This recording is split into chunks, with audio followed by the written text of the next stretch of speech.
अंकित करना राष्ट्र के निर्माण की परियोजना के लिए आवश्यक था। स्थानीय बोलियों पर बल और स्थानीय लोक साहित्य को एकत्र करने का उद्देश्य केवल प्राचीन राष्ट्रीय भावना को वापस लाना ही नहीं था, बल्कि आधुनिक राष्ट्रीय संदेश को ज़्यादा लोगों तक पहुंचाना था, जिनमें से अधिकांश निरक्षर थे। निरक्षर का मतलब क्या होता है, इसका आप कमेंट में आंसर दीजिएगा। निरक्षर का मतलब क्या होता है, कमेंट में ज़रूर आंसर दें। यह खास तौर पर पोलैंड पर लागू होता था, जिसका 18वीं सदी के अंत में रूस, प्रशा और ऑस्ट्रिया जैसी बड़ी शक्तियां, ग्रेट पावर्स, ने विभाजन कर दिया था। यद्यपि पोलैंड अब स्वतंत्र भूक्षेत्र नहीं था, किंतु संगीत और भाषा के जरिए राष्ट्रीय भावना जीवित रखी गई। मसलन कैरोल कुर्पिस्की ने राष्ट्रीय संघर्ष का अपने ओपेरा और संगीत से गुणगान किया और पोलेनस और माजोरिका जैसे लोक नृत्यों को राष्ट्रीय प्रतीकों में बदल दिया। भाषा ने भी राष्ट्रीय भावनाओं के विकास में एक महत्वपूर्ण भूमिका निभाई। रूसी कब्जे के बाद पोलिश भाषा को स्कूलों से बलपूर्वक हटाकर रूसी भाषा को हर जगह जबरन लादा गया। 1831 में रूस के विरुद्ध एक सशस्त्र विद्रोह हुआ, जिसे आखिरकार कुचल दिया गया। इसके अनेक सदस्यों ने राष्ट्रवादी विरोध के लिए भाषा को एक हथियार बनाया। चर्च के आयोजन और संपूर्ण धार्मिक शिक्षा में पोलिश का इस्तेमाल हुआ। उसका नतीजा यह हुआ कि बड़ी संख्या में पादरियों और बिशपों को जेल में डाल दिया गया। रूसी अधिकारियों ने उन्हें सजा देते हुए साइबेरिया भेज दिया, क्योंकि उन्होंने रूसी भाषा का प्रचार करने से इनकार कर दिया था। पोलिश भाषा रूसी प्रभुत्व के विरुद्ध संघर्ष के प्रतीक के रूप में देखी जाने लगी। भूख, कठिनाइयाँ और जन विद्रोह। 1830 का दशक यूरोप में भारी कठिनाइयाँ लेकर आया। 19वीं सदी के प्रथम भाग में पूरे यूरोप में जनसंख्या में जबरदस्त वृद्धि हुई। ज़्यादातर देशों में नौकरी ढूंढने वालों की तादाद उपलब्ध रोजगार से अधिक थी। ग्रामीण क्षेत्रों की अतिरिक्त आबादी शहर जाकर भीड़ से भरी गरीब बस्तियों में रहने लगी। नगरों के लघु उत्पादकों को अक्सर इंग्लैंड से आयातित मशीन से बने सस्ते कपड़े से बड़ी स्पर्धा का सामना करना पड़ा था। इंग्लैंड में औद्योगिकीकरण का स्तर महाद्वीप से ऊंचा था। महाद्वीप को यह प्रतिस्पर्धा कपड़ा उद्योग में ज़्यादा झेलनी पड़ रही थी, क्योंकि उसका उत्पादन मुख्यतः घरों और छोटे कारखानों में होता था, केवल आंशिक रूप से मशीनीकृत था। यूरोप के उन इलाकों में जहां कुलीन वर्ग अभी भी सत्ता में था, कृषक सामंती शुल्कों और जिम्मेदारियों के बोझ तले दबे थे। खाने पीने की चीज़ों के मूल्य बढ़ने या किसी वर्ष फसल के खराब होने के शहर और गांव में व्यापक गरीबी फैल जाती थी। बॉक्स 1, ग्रिम बंधुओं की कहानी, लोक कथाएं और राष्ट्र निर्माण। ग्रिम्स फेयरी टेल्स एक जाना माना नाम है। जैकब ग्रिम और विल्हेल्म ग्रिम बंधुओं का जन्म क्रमशः 1785 और 86 में जर्मनी के हनाउ शहर में हुआ। जिस समय ये दोनों भाई कानून की पढ़ाई कर रहे थे, उसी समय शौकिया तौर पर पुरानी लोक कथाएं इकट्ठा करना शुरू कर दिया। वे 6 साल तक गांव-गांव जाकर यही काम करते थे। वे लोगों से बात करते थे और पीढ़ियों से चली आ रही जो लोक कथा उनकी जानकारी में आती थी, उसे लिख कर रख लेते थे। ये कहानियाँ बच्चों और बड़ों में समान रूप से पसंद की जाती थी। 1812 में उन्होंने इन कहानियों का पहला संग्रह प्रकाशित किया। बाद में दोनों भाई उदारवादी राजनीति में सक्रिय हो गए। प्रेस की स्वतंत्रता के आंदोलन में उन्होंने विशेष रुचि ली। इसी बीच उन्होंने 33 खंडों में जर्मन भाषा का शब्दकोश भी प्रकाशित कर डाला। ग्रिम बंधु फ्रांस के वर्चस्व को जर्मन संस्कृति के खतरा मानते थे। उनको विश्वास था कि उन्होंने जो लोक कथाएं इकट्ठी की है, वे विशुद्ध और सच्ची जर्मन भावना की अभिव्यक्ति है। लोक कथाएं इकट्ठी करने और जर्मन भाषा को विकसित करने के लिए अपने प्रयासों को वे फ्रांसीसी प्रभुत्व का विरोध करने और एक जर्मन राष्ट्रीय पहचान गढ़ने की व्यापक योजना का हिस्सा मानते थे। चर्चा करें। राष्ट्रीय पहचान के निर्मित होने में भाषा और लोक परंपराओं का महत्व की चर्चा। राष्ट्रीय पहचान के निर्मित होने में भाषा और लोक परंपराओं के महत्व की चर्चा करें। राष्ट्रीय पहचान के निर्मित बनने में भाषा और लोक परंपराओं की भूमिका क्या थी, इसके बारे में आपको चर्चा करना है, तो आपस में चर्चा कीजिए। ये बताइए कि सेशन कैसा लग रहा है आपको, कमेंट कीजिएगा प्लीज़। चित्र 9, चित्र 9 को देखिए। कृषक विद्रोह 1848 में जो हुआ था उसी का चित्र है। 1848 ऐसा ही एक वर्ष था। खाने पीने की कमी और व्यापक बेरोजगारी से पेरिस के लोग सड़कों पर उतर आए। जगह जगह अवरोध लगाए गए और लुई फिलिप को भागने पर मजबूर किया गया। राष्ट्रीय सभा नेशनल असेंबली ने एक गणतंत्र की घोषणा करते हुए 21 वर्ष से ऊपर सभी वयस्क पुरुषों को मताधिकार प्रदान किया और काम के अधिकार की गारंटी दी। रोजगार उपलब्ध कराने के लिए राष्ट्रीय कारखाने स्थापित किए गए। इससे पहले 1845 में सिलेसिया में बुनकरों ने उन ठेकेदारों के खिलाफ विद्रोह कर दिया जो उन्हें कच्चा माल देकर निर्मित कपड़ा लेते थे, परंतु दाम बहुत कम था। पत्रकार विलेहम वोल्फ ने सिलेसिया के एक गांव की घटनाएं इस प्रकार बयान की।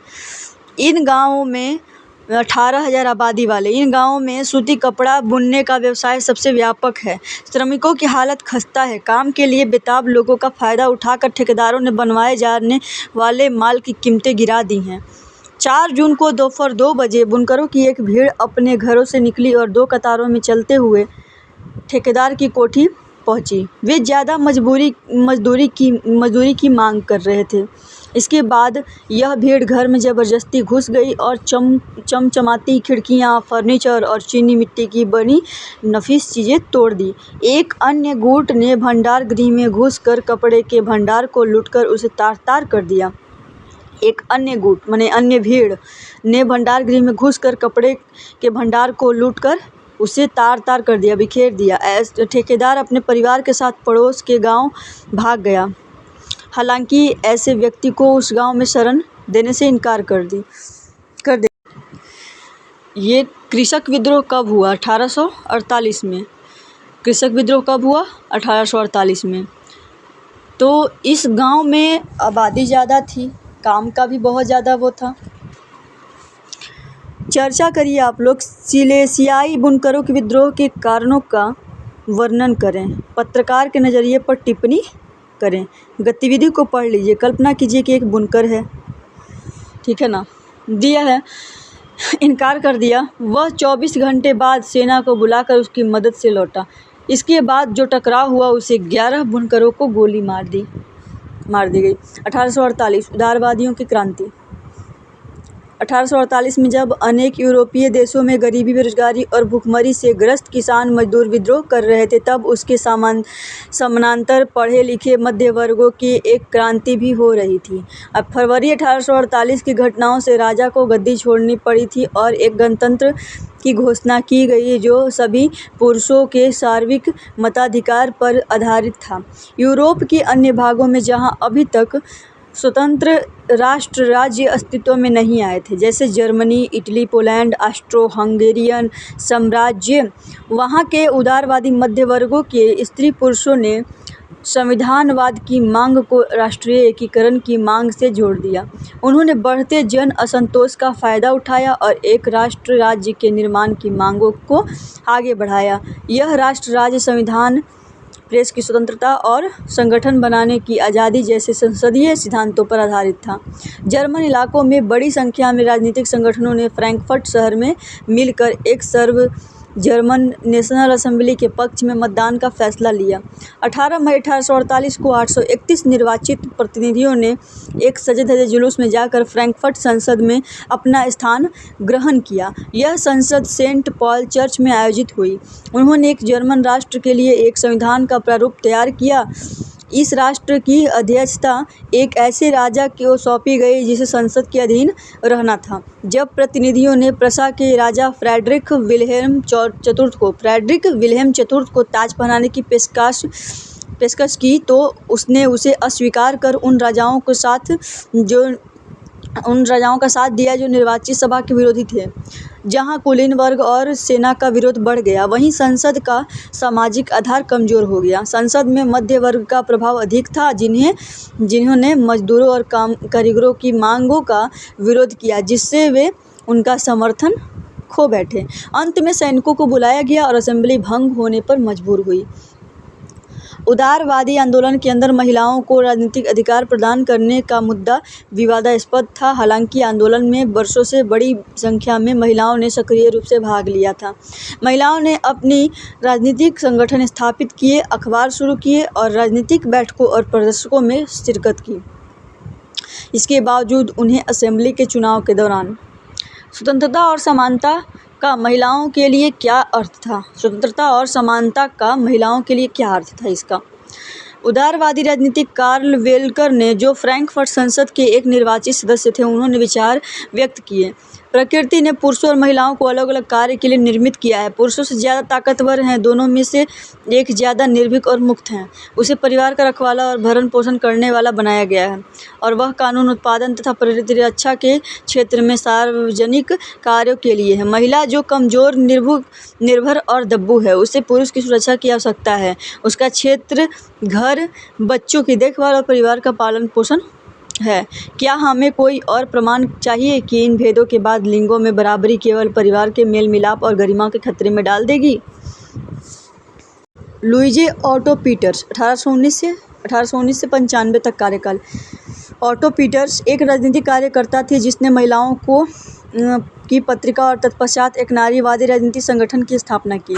उसके अखबार के प्रथम अंक में निम्नलिखित संपादकीय छपा। आइए हम यह पूछें कि कितने पुरुष जो स्वतंत्रता के लिए जीने मरने के विचारों से ओतप्रोत हैं, सभी इंसानों की आज़ादी के लिए तैयार होंगे। जब उनसे यह प्रश्न पूछा जाएगा, वे बड़ी आसानी से जवाब देंगे, हाँ। हालांकि उनके अथक प्रयास केवल आधी मानव जाति के फायदे के लिए है, यानी पुरुष। मगर स्वतंत्रता तो अविभाज्य है, अतः स्वतंत्र पुरुषों को स्वतंत्रता से घिरे रहना मंजूर नहीं होना चाहिए।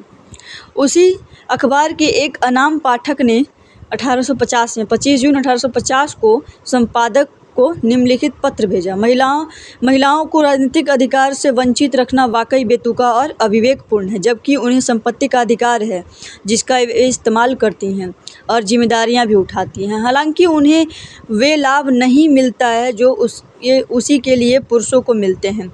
यह अन्याय क्यों?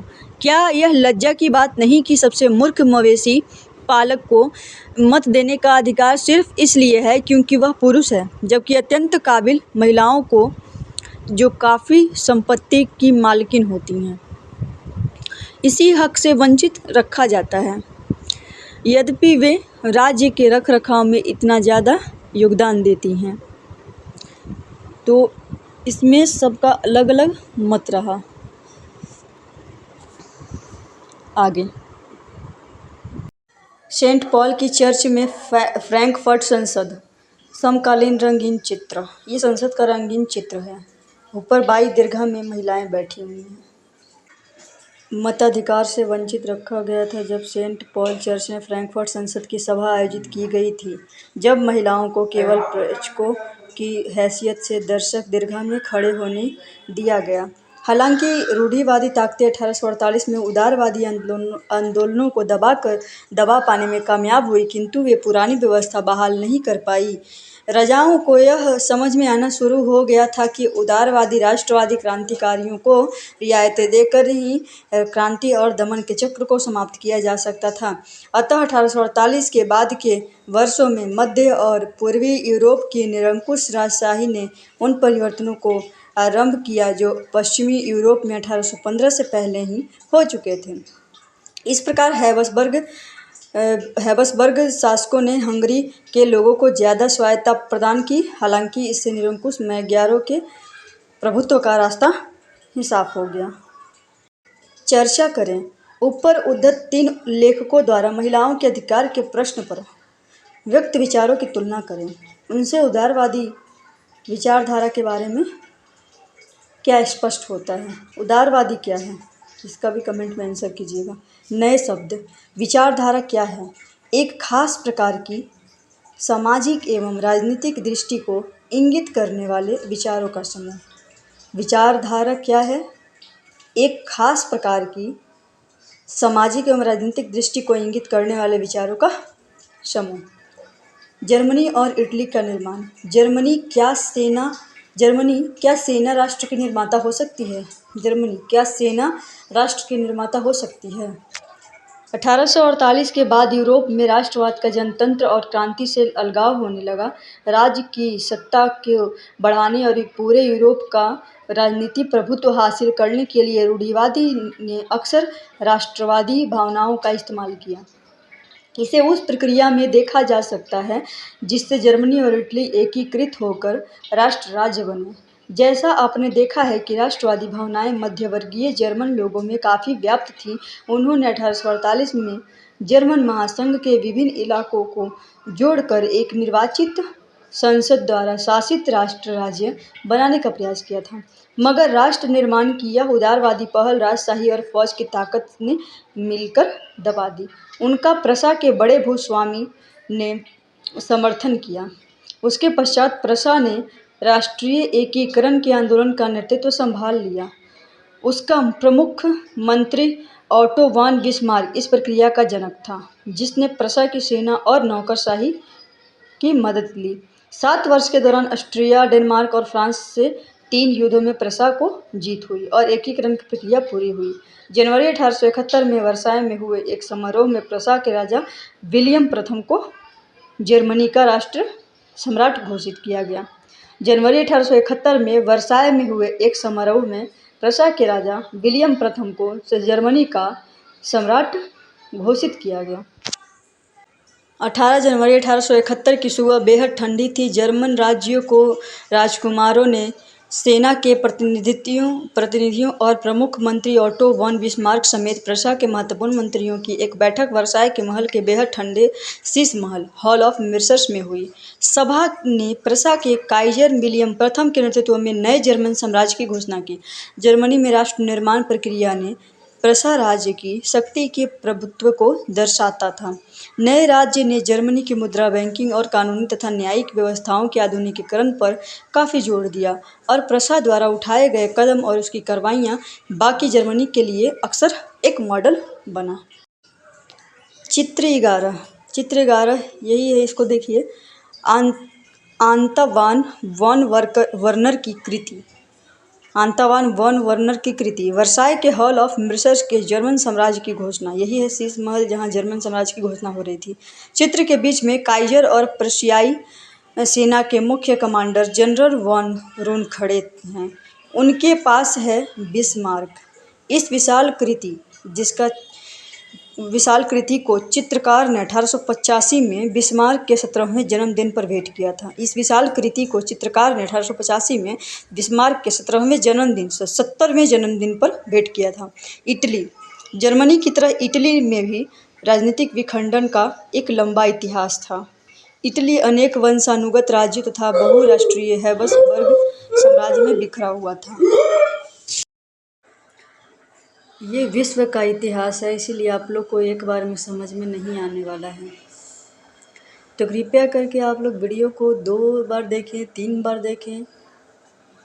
ये आप लोग के ऊपर डिपेंड करता है कि हर किसी का माइंड अलग अलग काम करता है, कैचिंग पावर अलग अलग होता है।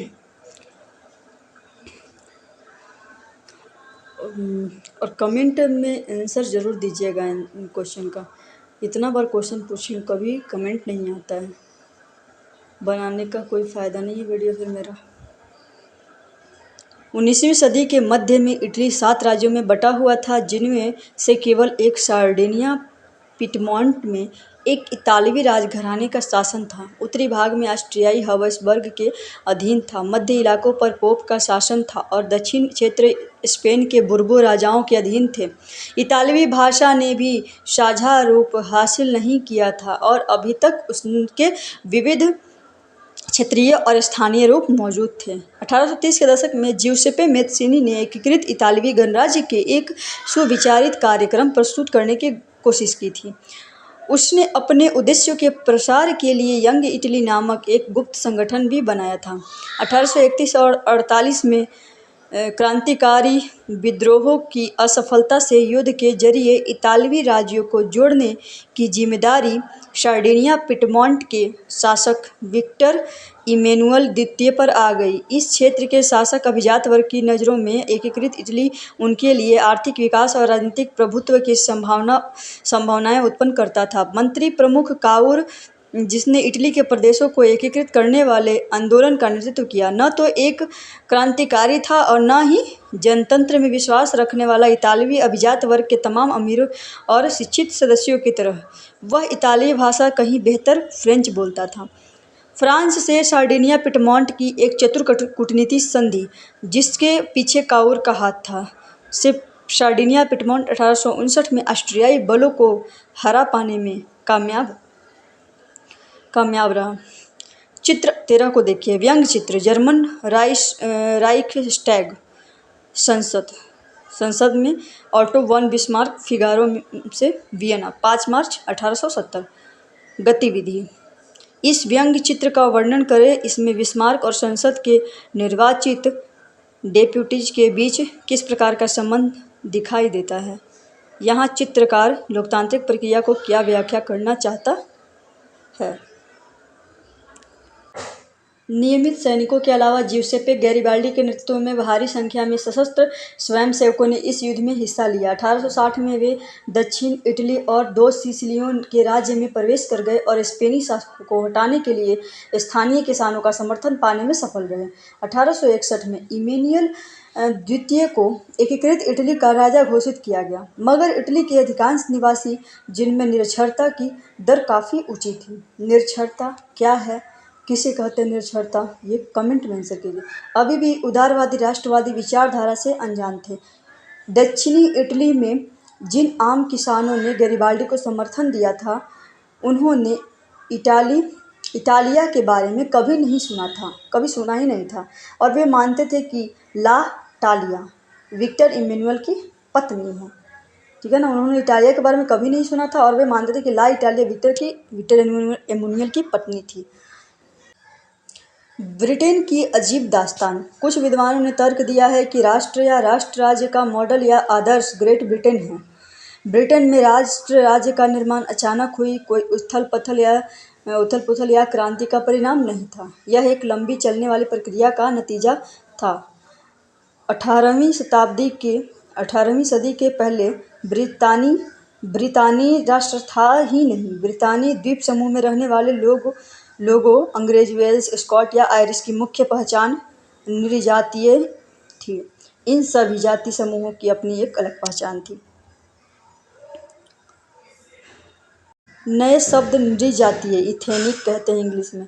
एक साझा नस्ली, जनजातीय या सांस्कृतिक उद्गम अथवा पृष्ठभूमि जिसे कोई समुदाय अपनी पहचान मानता है।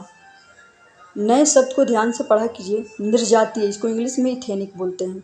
एक साझा नस्ली, जनजातीय या सांस्कृतिक उद्गम अथवा पृष्ठभूमि जिसे कोई समुदाय अपनी पहचान मानता है। लेकिन जैसे जैसे आंग्ल राष्ट्र की धन दौलत, अहमियत और सत्ता में वृद्धि हुई, वह द्वीप समूह के अन्य राष्ट्रों पर अपना प्रभुत्व बढ़ाने में सफल हुआ। एक लंबे टकराव और संघर्ष के बाद आंग्ल संसद ने 1688 में राजतंत्र से ताकत छीन ली थी।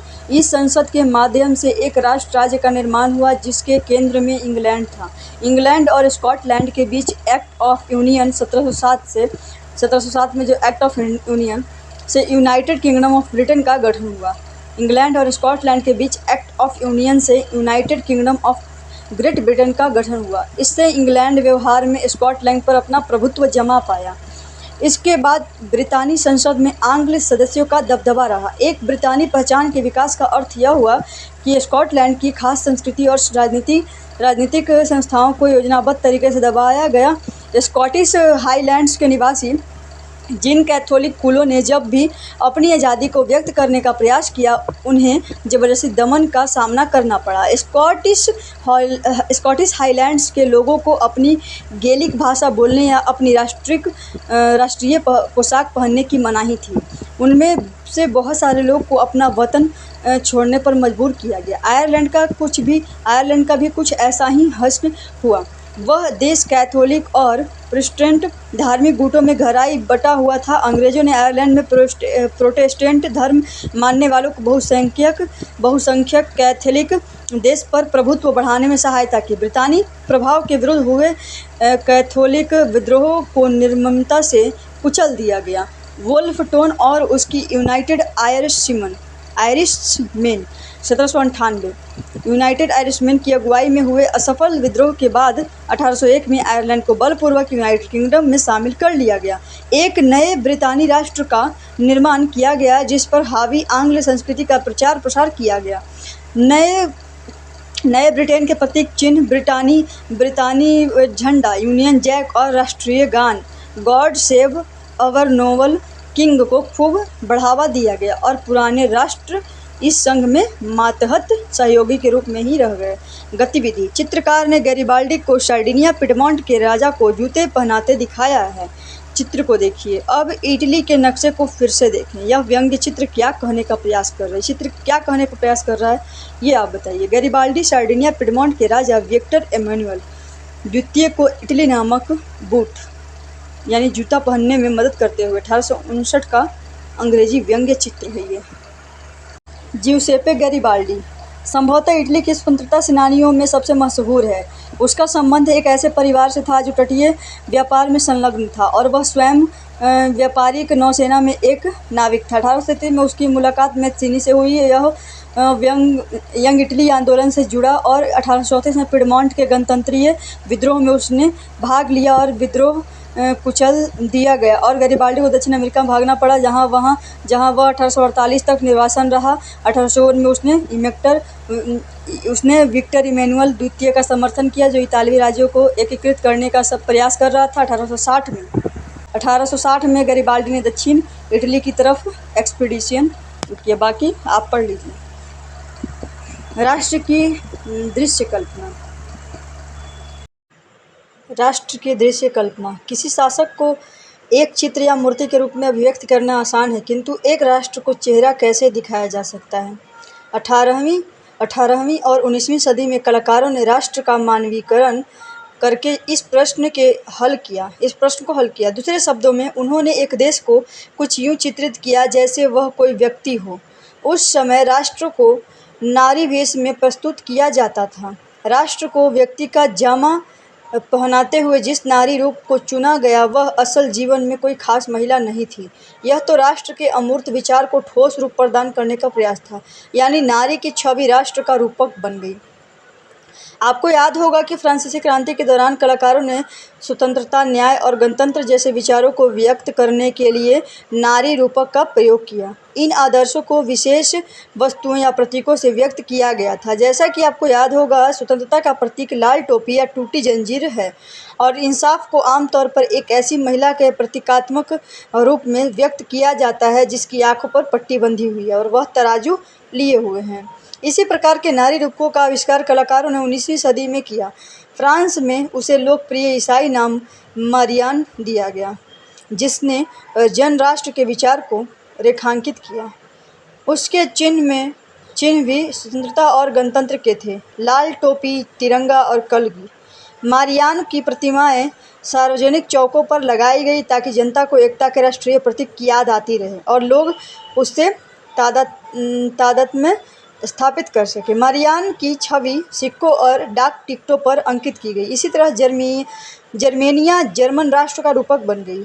चाक्षुष अभिव्यक्तियों में जर्मेनिया बलूत वृक्ष के पत्तों का मुकुट पहनती है।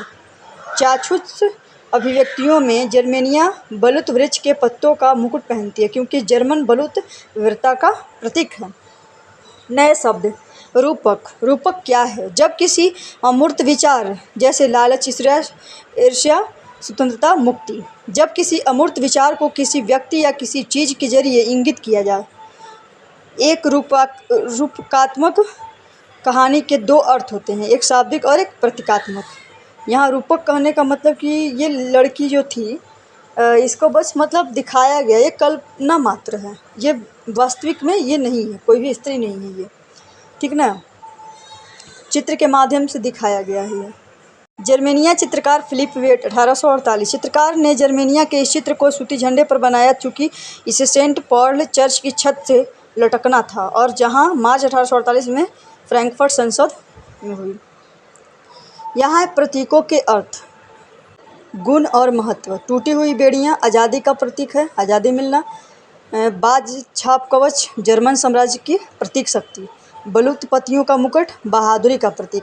तलवार मुकाबले की तैयारी। तलवार पर लिपटी जैतून की डाली शांति की चाह। काला, लाल और सुनहरा तिरंगा 1848 में उदारवादी राष्ट्रवादियों का झंडा जिसे जर्मन राज्य के ड्यूकस ने प्रतिबंधित घोषित कर दिया। उगते सूर्य की किरणें एक नए युग का सूत्रपात। गतिविधि बॉक्स 3 में दिए गए चार्ट की सहायता से वेईत की जर्मेनिया के गुणों की पहचान और तस्वीर के प्रतीकात्मक अर्थ की व्याख्या करें। 1836 की एक पुरानी रूपकात्मक तस्वीर में वेईत के काइजर के मुकुट को उस जगह चित्रित किया गया जहां अब उन्होंने टूटी हुई बेड़ियां दिखाई है। इस बदलाव का महत्व स्पष्ट है, आज़ादी मिलना। टूटी हुई बेड़ियों का मतलब आज़ादी मिलना। बाज छाप कवच, ये याद कर लीजिएगा, जर्मन साम्राज्य की प्रतीक शक्ति। द फॉलेन जर्मेनिया, हताश जर्मनिया, जूलियस हर्बिन 1850। हताश जर्मनिया की ये चित्र यहाँ पर है। गतिविधि को आप लोग देख लीजिए एक बार और ये याद कर लीजिए। उगते सूर्य की किरणें एक नए युग का सूत्रपात। काला, लाल और सुनहरा तिरंगा 1848 में उदारवादी राष्ट्रवादी का झंडा। गतिविधियों भी पढ़ा देती हूँ, ये भी खुद से नहीं होगा आपसे। बताएं कि चित्र 18 में आपको क्या दिखाई पड़ रहा है। 18 में चित्र 18 है यहाँ पर आपके सामने, जिसमें कोई व्यक्ति लेटा हुआ है। द फॉलन जर्मेनिया है ये। तो ये क्या दिख रहा है ये आपको? राष्ट्र के इस रूपकात्मक चित्र में ह्यूबनर किन ऐतिहासिक घटनाओं की ओर संकेत कर रहा है? ये हताश जर्मेनिया है, ठीक है ना। जर्मेनिया नाम है इनका और ये हताश है, मतलब निराश है, ठीक है ना, इसीलिए ऐसे लेटे हुए हैं, ठीक है ना। बाकी आगे बढ़ते हैं। जर्मेनिया गार्डिंग द राइन, राइन नदी पर पहरा देती जर्मेनिया, ये एक महिला है, ठीक है ना। इनका नाम जर्मेनिया है। जर्मेनिया गार्डिंग द राइन, राइन नदी पर पहरा देती हुई जर्मेनिया का चित्र। 1860 में चित्रकार लॉरेंस कॉलिंस क्लासेन को यह चित्र बनाने का काम सौंपा गया। जर्मेनिया की तलवार पर खुदा हुआ है जर्मन तलवार जर्मन राइन की रक्षा करती है। गतिविधि चित्र 10 को एक बार फिर देखें। कल्पना करें कि आप मार्च 1848 में फ्रैंकफर्ट के नागरिक हैं और संसद की कार्रवाई के समय वहां मौजूद हैं। यदि आप हॉल ऑफ डेप्यूटीज में बैठे हुए पुरुष होते तो दीवार पर लगे जर्मेनिया के बैनर को देखकर क्या महसूस करते हैं, और अगर आप हॉल ऑफ डेप्यूटीज में बैठी महिला होती तो इस चित्र को देखकर क्या महसूस करती? दोनों भाव यहाँ पर लिखें और गतिविधि को एक बार फिर से दोहराएं। जर्मेनिया गार्डिंग द राइन, राइन नदी पर पहरा देती हुई जर्मेनिया। 1860 में चित्रकार लॉरेंस क्लासेन को यह चित्र बनाने का काम सौंपा गया। जर्मेनिया की तलवार पर क्या खुदा हुआ है? जर्मन तलवार जर्मन राइन की रक्षा करती है। जर्मन तलवार जर्मन राइन की रक्षा करती है, यही खुदा हुआ है। राष्ट्रवाद और साम्राज्यवाद। 19वीं सदी की अंतिम चौथाई तक राष्ट्रवाद का वह आदर्शवादी उदारवादी जनतांत्रिक स्वभाव नहीं रहा जो सदी के प्रथम भाग में था। अब राष्ट्रवाद सीमित लक्ष्यों वाला संकीर्ण सिद्धांत बन गया। इस बीच के दौर में राष्ट्रवादी समूह एक दूसरे के प्रति अनुदार होते चले गए और लड़ने के लिए हमेशा तैयार रहते थे। साथ ही प्रमुख यूरोपीय शक्तियों ने भी अपनी साम्राज्यवादी उद्देश्यों की प्राप्ति के लिए अधीन लोगों की राष्ट्रवादी आकांक्षाओं का इस्तेमाल किया। 1871 के बाद यूरोप में गंभीर राष्ट्रवादी तनाव का स्रोत बाल्कन क्षेत्र था। इस क्षेत्र में भौगोलिक और जातीय भिन्नता थी। इसमें आधुनिक रोमानिया, बुल्गारिया, अल्बानिया, यूनान, Macedonia, Croatia, Bosnia Herzegovina, Slovenia, Serbia और मॉन्टेनीग्रो शामिल थे। क्षेत्र के निवासियों को आमतौर पर स्लाव पुकारा जाता था। बाल्कन क्षेत्र का एक बड़ा हिस्सा ऑटोमन साम्राज्य के नियंत्रण में था। बाल्कन क्षेत्र में रोमानी राष्ट्रवाद के विचारों के फैलने और ऑटोमन साम्राज्य के विघटन में स्थिति काफ़ी विस्फोटक हो गई। 19वीं सदी में ऑटोमन साम्राज्य ने आधुनिकीकरण और आंतरिक सुधारों के जरिए मजबूत बनना चाहा था, किंतु इससे बहुत कम सफलता मिली। एक के बाद एक उसके अधीन यूरोपीय राष्ट्रीयताएं उसके चंगुल से निकलकर स्वतंत्रता की घोषणा करने लगी। बाल्कन लोगों ने आज़ादी या राजनीतिक अधिकारों के अपने दावों को राष्ट्रीयता का आधार दिया। उन्होंने इतिहास का इस्तेमाल यह साबित करने के लिए किया कि वे कभी स्वतंत्र थे, किंतु तत्पश्चात विदेशी शक्तियों ने उन्हें अधीन कर लिया। अतः बाल्कन क्षेत्र के विद्रोही राष्ट्रीय समूह ने अपने संघर्षों को लंबे समय से खोई आज़ादी को वापस पाने के प्रयासों के रूप में देखा। जैसे जैसे विभिन्न स्लाव राष्ट्रीय समूहों ने अपनी पहचान और स्वतंत्रता की परिभाषा तय करने की कोशिश की, बाल्कन क्षेत्र गहरे टकराव का क्षेत्र बन गया। बाल्कन राज्य एक दूसरे से भारी ईर्ष्या करते थे और हर एक राज्य अपने लिए ज़्यादा से ज़्यादा इलाका हथियाने की उम्मीद रखता था। परिस्थितियां और अधिक जटिल इसलिए हो गई क्योंकि बाल्कन क्षेत्र में बड़ी शक्तियों के बीच प्रतिस्पर्धा होने लगी। इस समय यूरोपीय शक्तियों के बीच व्यापार और उपनिवेशों के साथ नौसैनिक और सैन्य ताकत के लिए गहरी प्रतिस्पर्धा थी। जिस तरह बाल्कन समस्या आगे बढ़ी, उसमें यह प्रतिस्पर्धाएं खुलकर सामने आई। रूस, जर्मनी, इंग्लैंड, ऑस्ट्रो-हंगरी की हर ताकत बाल्कन पर अन्य शक्तियों की पकड़ को कमजोर करके क्षेत्र में अपने प्रभाव को बढ़ाना चाहती थी। रूस, जर्मनी, इंग्लैंड, ऑस्ट्रो-हंगरी की हर ताकत बाल्कन पर अन्य शक्तियों की पकड़ को कमजोर करके क्षेत्र में अपने प्रभाव को बढ़ाना चाहती थी। इससे इस इलाके में कई युद्ध हुए और अंततः प्रथम विश्व युद्ध हुआ। अच्छा, प्रथम विश्व युद्ध कब हुआ? प्रथम विश्व युद्ध जो हुआ था वो 1914 से 18। प्रथम विश्व युद्ध 4 साल चला, 1914 से 1918 तक। और द्वितीय विश्व युद्ध कब हुआ? 1939 से 45। 1939 से 45। प्रथम विश्व युद्ध 1914 से 1918 और द्वितीय विश्व युद्ध 1939 से 1945।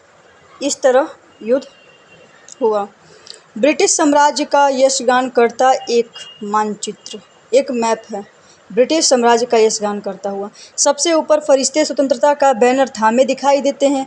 अग्रभाग में ब्रिटिश राष्ट्र का प्रतीक ब्रिटानिया विजय भाव के साथ भूमंडल के ऊपर बैठा है। उपनिवेशों को शेर, हाथी, वन और आदिम समुदाय के छवियों के जरिए दर्शाया गया है। दुनिया पर प्रभुत्व को ब्रिटिश राष्ट्रीय गौरव का विषय बताया गया है।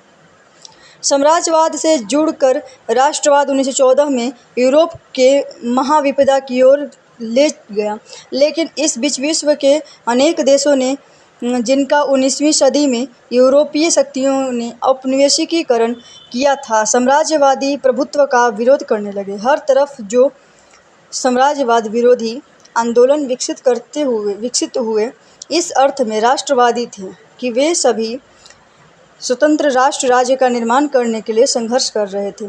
वे सभी एक सामूहिक राष्ट्रीय एकता की भावना से प्रेरित थे जो साम्राज्यवाद विरोध की प्रक्रिया में उभरे। राष्ट्रवाद के यूरोपीय विचार कहीं और नहीं दोहराए गए क्योंकि हर जगह लोगों ने अपनी तरह का विशिष्ट राष्ट्रवाद विकसित किया, मगर यह विचार कि समाजों को राष्ट्र राज्यों में गठित किया जाना चाहिए अब स्वाभाविक और सार्वभौम मान लिया गया है।